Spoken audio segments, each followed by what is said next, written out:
All right, I had to hurry up and get this one out because if I don't, I can't pocket it, and I've been wanting to use a full-size bug out for a while since I bought one for my brother, and he's been using it as his everyday carry. So this is gonna be a pretty short video here. This is actually something I've now seen a couple times. Here's the box to the Mini.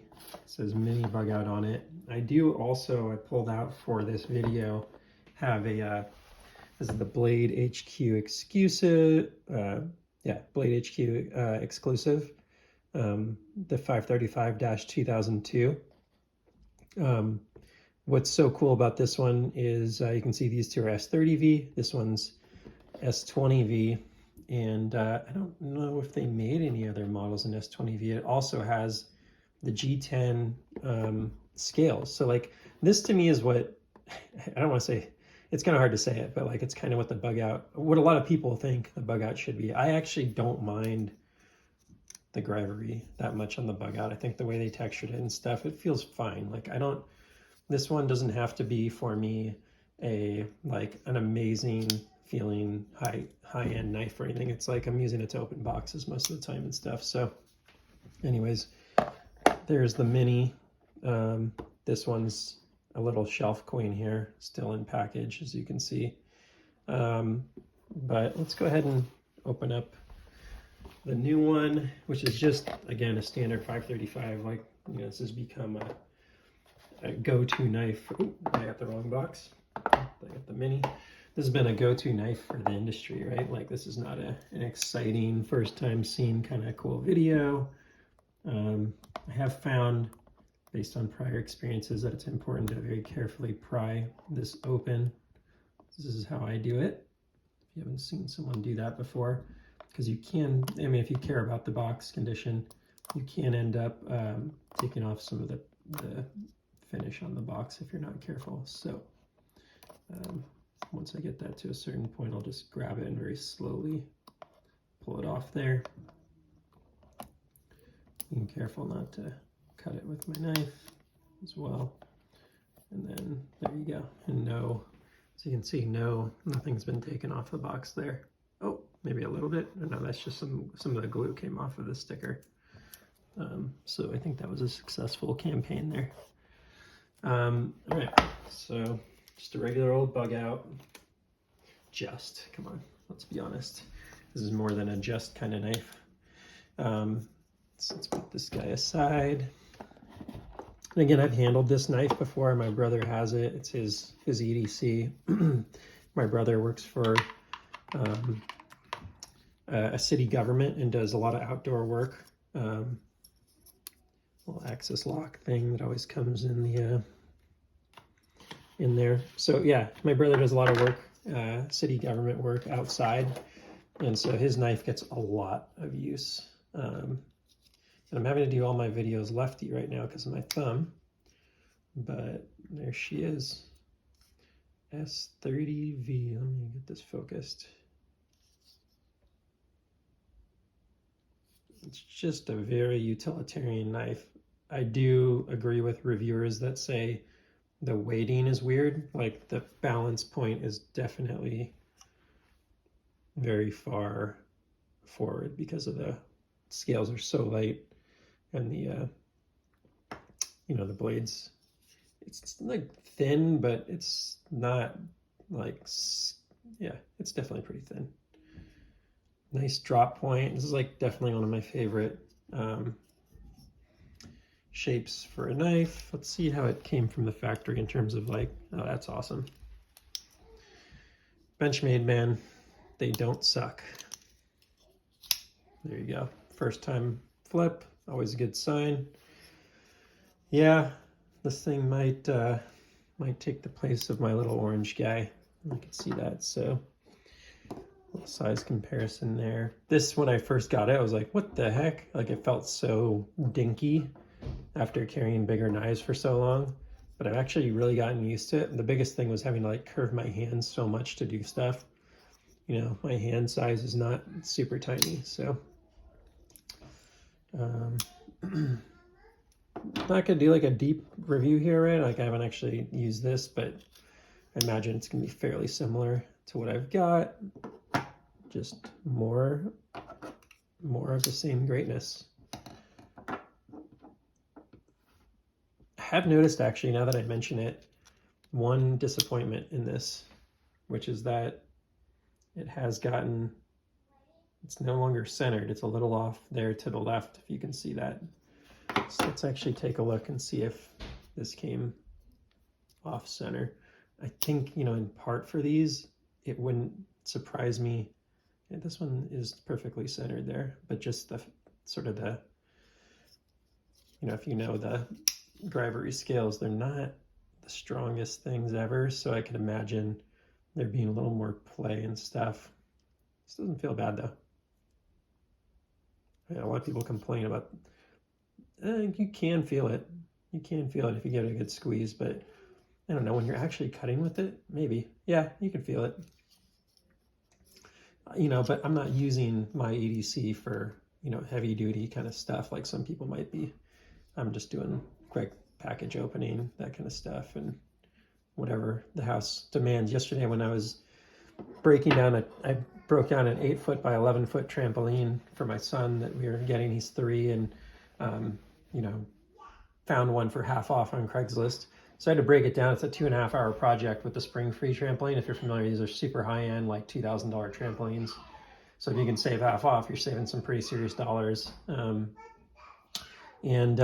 did have to make a couple cuts. The guy that I bought it from had an extra net, so the one that was on there was pretty bad shape. So I was gonna throw that out anyways. So I did some nice little cuts with this guy yesterday. And yeah, I mean, there was no point where I was like, oh, I need a Bowie knife from the movie Rambo or anything like that. This did the job, plus it could have done a lot more. So I do have to say though, and I tried centering this yesterday, knowing that this video was coming.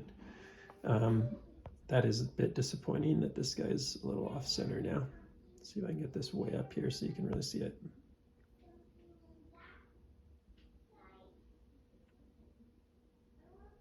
Not directly in the center anymore. So anyways, this is going to go in the pocket. I'm trying to see how much of this I can do on the actual camera here. And it's definitely harder to get over my pants than my broken in bug out here. In fact, I think I pulled it out a little bit because I really like this to slide over, and I have pretty expensive pants. I don't like the idea of ruining my stitching, so this can slide over really easily here. Whereas the new one, maybe I'll give that one a little yank too. It's pretty tight, so there you go. I do like the carry clips on the Bugouts quite a bit for me. I don't know if everyone feels the same way, but it does a good job for me. You can see mine's got a little space in there because I've bent it out a tiny bit. But this is going to go in the pocket, and probably going to start seeing it for opening packages in other videos because it's going to be what's on my person. So just a quick, very basic unboxing here. Excited to have it. It feels like one of those knives that unless you just have a certain set of parameters that this does not fit because it is grivery on the scales or whatever, in which case highly recommend trying to track down. I think they still have these with the black knife finish. The G10 scales are definitely a level up. It's not a significant level up, but that's one of my favorite knives in my collection. I can't even use it just because I'm it's what the Bugout should have been, and I don't know, maybe they won't make these forever, so that's one of those ones I'm leaving in the shelf for now, we'll say. But that's, to me, what the knife kind of always should have been. If you can get that and add Magnacut to that, tell me that you can have a better super, if you're talking super lightweight EDC, that with Magnacut with the G10 scales, I don't know, it'd be hard to beat that.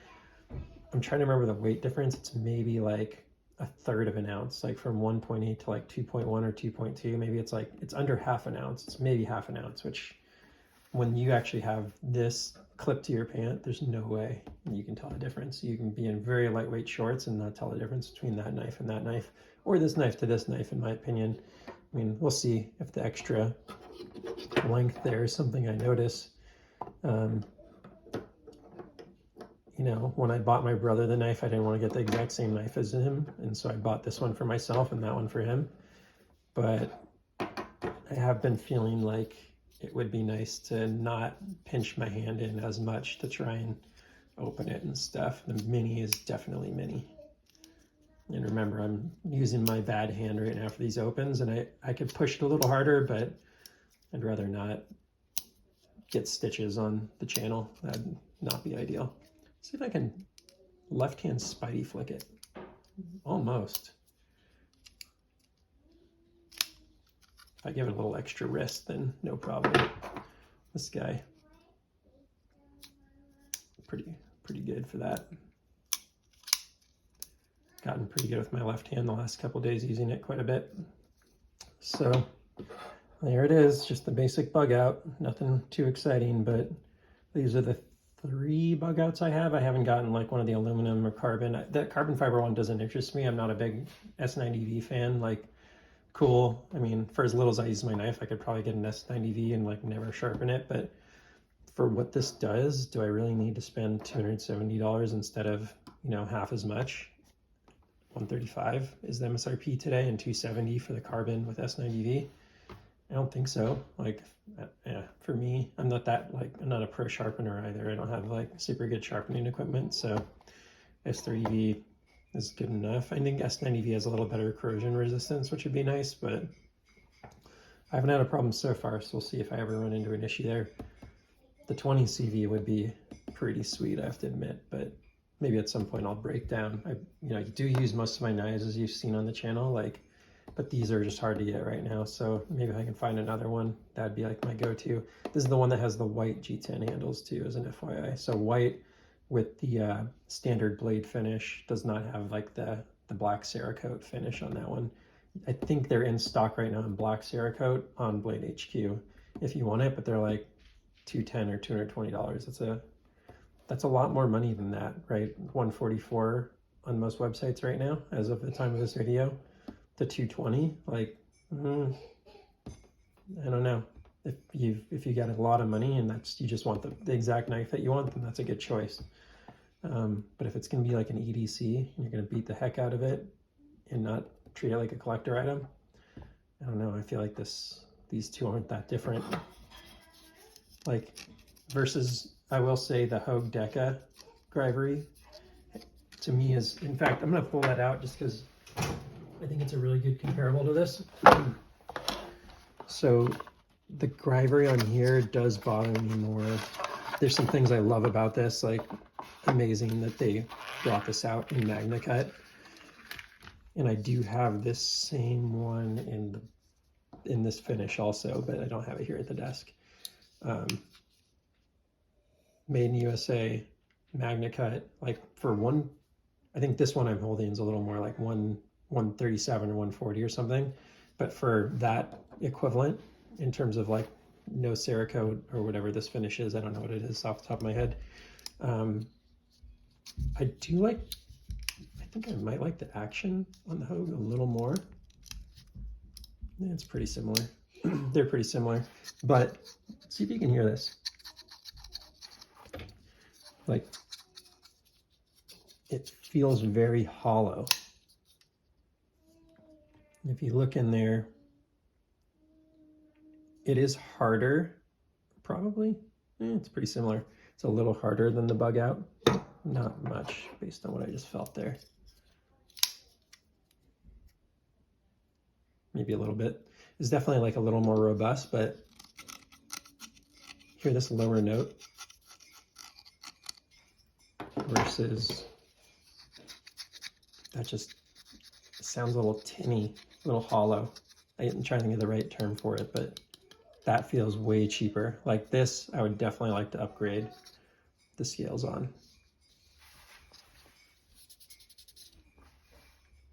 Definitely. Like if I'm gonna make this an EDC, that's gonna bother me. This, not so much. It's a little more rounded too. That thing feels a little boxy and square to me. I think it's a really good comparable. Probably just telling you the obvious here, but for EDC, these three are hard to beat for like ultra lightweight for what they are. I think these are three of the best out there for that. And if you want more of the fidgety, then you go with the Demco and pay for it, unlike an extra ounce of weight or whatever it is, an extra ounce and a half of weight. But in terms of like minimalism, I really like the clip on this too. In fact, let's see if I can throw this in the pocket on the camera here. Yeah, it just goes in the pocket a little easier. This one's not been carried, so it's pretty equivalent in condition to this one. Sorry, being careful there not to damage my bad hand. It's very likely that you'll see me cut myself if I try and really push it on opening these quickly with my bad hand. And maybe that would get a lot of views, but that is not what I'm here to do. I'm here to have fun and talk about it and share thoughts and hopefully add some value and not end up in the hospital. So there you go. Welcome to the family. Standard Benchmade Bugout. I always knew I would probably break down and buy this knife. And here it is. So probably throw that in the pocket and start carrying it. Oh, one last thing I'd like to check. First, how that kind of looks. It's pretty nice looking. And then it's very nice. Let me grab some newspaper here.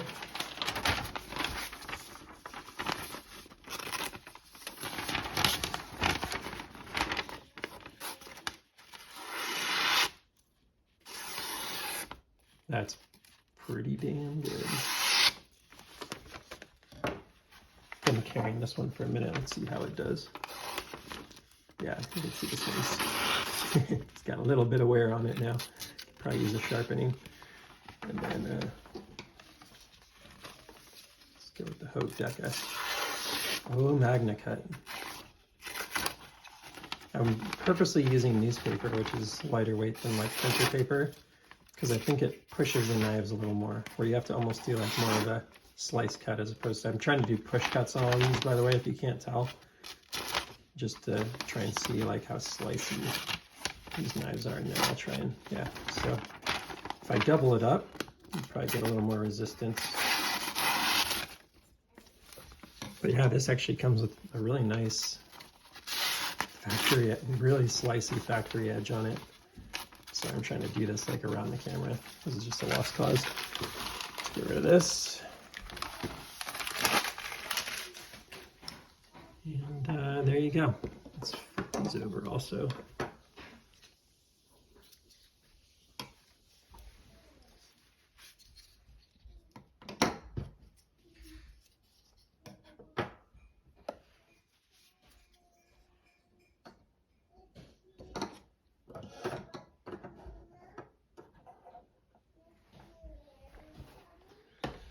There you go. We'll see how it goes. I'll definitely, I got a, like I said, a feeling this will be showing up quite a few times in upcoming videos, just for even opening packages and that kind of stuff. All right. Thanks for stopping by. Please like and subscribe, and I will see you on the next one. Take care.